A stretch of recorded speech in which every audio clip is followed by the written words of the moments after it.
السلام علیکم مفتی صاحب. وعلیکم السلام ورحمۃ اللہ.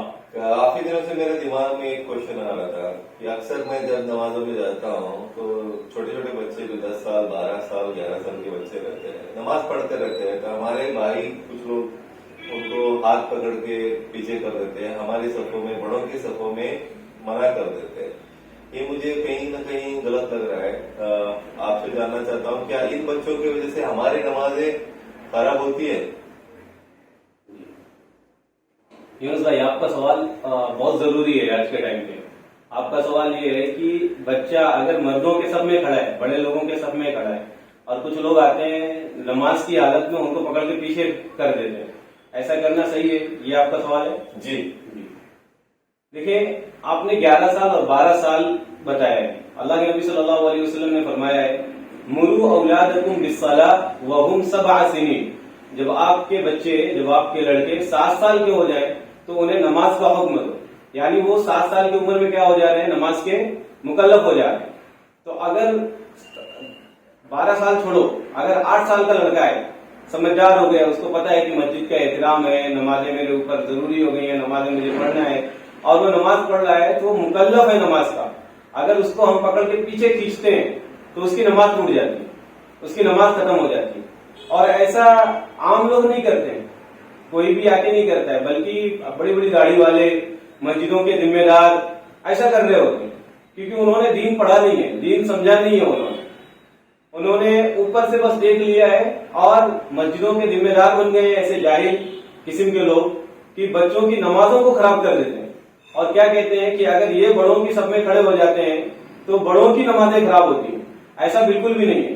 اللہ کے نبی صلی اللہ علیہ وسلم نے حکم دیا ہے کہ امام کے پیچھے بڑے لوگوں کی صف لگائی جائے. اگر پہلے سے بچے موجود ہیں جو 6 سال کے ہیں, 7 سال کے ہیں, 5 سال کے ہیں, تو ان کی باقاعدہ الگ سے جماعت ایک صف بنائی جائے الگ سے مردوں کے پیچھے. لیکن ایک ہی بچہ ہے یا 2 بچے ہیں اور وہ بڑے ہیں, 10 سال کے ہیں, 11 سال کے ہیں, تو مردوں کے صف میں کھڑے ہو سکتے ہیں, کوئی حرج نہیں ہے. اگر ہم ان کو نکالیں گے تو ان کی نماز کو ہم خراب کر رہے ہوتے ہیں.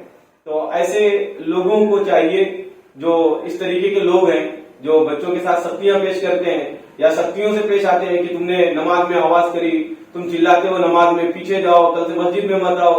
یاد رکھو, اگر پیچھے کی صفوں سے بچوں کی آوازیں آتی ہیں تو یہ سمجھو ہمارا دین آگے انہی کے ہاتھ میں رہے گا. اور اگر یہ نہیں آتے, یہ ٹی وی میں مست ہو جاتے ہیں, گیمز اور موبائل میں, یوٹیوب میں مست ہو جاتے ہیں, تو پھر مسجد میں کون آئے گا ان بڈھوں کے بعد. اور بچے تھوڑی سی آواز کرتے ہیں, بڑے اتنا ان کو چلاتے ہیں کہ ان سے زیادہ ان کی آوازیں ہو جاتی ہیں. تو ہمیں چاہیے کہ ہم بچوں کو بڑے پیار سے سمجھائیں, بڑی محبت سے سمجھائیں. اور اگر بچہ پہلے سب میں کھڑا ہو گیا ہے اور وہ 7 سال کا ہے, اتنا سمجھدار ہے کہ اس کو پتا ہے کہ یہ مسجد ہے, یہاں پہ ناپاکی نہیں کرنا چاہیے, پیشاب نہیں کرنا چاہیے. اگر 5 سال کا بھی بچہ ہے اور اس کو پتا ہے کہ مسجد کا احترام کیا ہے, مسجد میں پیشاب نہیں کرنا ہے, مسجد کو گندا نہیں کرنا ہے, تو اسے بھی مسجد میں آنے کی اجازت ہے. اور وہ بھی مردوں کے صف میں کھڑا ہو سکتا ہے اگر اس کے بازو میں کوئی بڑا ہے تو. اگر 1-2 ہیں, باقاعدہ 10-15 بچے پہلے سے موجود ہیں تو انہیں اب دوسری صف میں کھڑا کیا جائے. جی مفتی صاحب, یہ بہت ہی اہم سوال تھا اور آپ نے بہت ہی اچھے سے سمجھایا. یہ آج کے بچے ہیں, کل یہی انہی کے ہاتھ میں دین رہیں گا. تو ہم سب کو سمجھنا چاہیے کہ مسجد میں جو بچے آتے ہیں ان کے لیے اور آنے کے لیے ہمیں موٹیویٹ کرنا چاہیے. بالکل بالکل.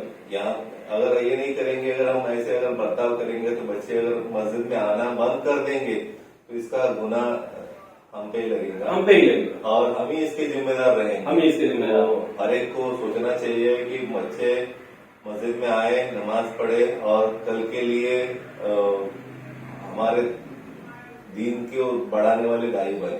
بالکل بالکل. اللہ تعالیٰ خیر. آمین بھیا.